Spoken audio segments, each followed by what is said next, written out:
Welcome back to another on and off tutorial. Today we're going to dive into the configuring of your project settings for smoother and more accurate tracking.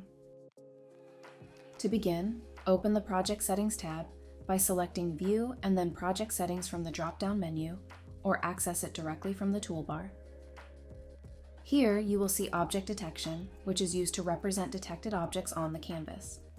It defines the radius of corner points during calibration and sets the margin for each sensor, but does not affect the actual detection process.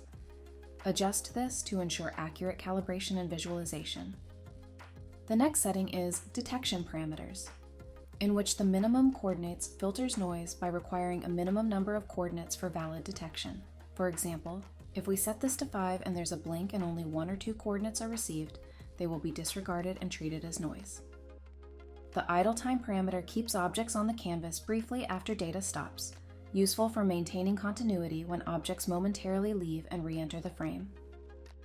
Then, the motion detection distance lets you define the minimum distance an object must move to update its position, and the maximum distance between detections to differentiate objects. Fine-tuning this setting ensures that you capture the movement that matters most to your project, while ignoring irrelevant motion outside your defined range. In trajectory prediction, the distance multiplier scales predicted paths, and the minimum speed ensures prediction only applies to faster moving objects, like someone running, where anticipation is crucial. And for slower movements, prediction isn't typically necessary. Finally, trajectory interpolation smooths movement paths by adjusting the number of steps used in calculations. This balances tracking accuracy with the system performance. And so, all of these settings apply globally to the project and influence the readings of all connected sensors. Unlike sensor preferences, these configurations can be adjusted at any time and will immediately affect how the data from all sensors is processed. And that is it.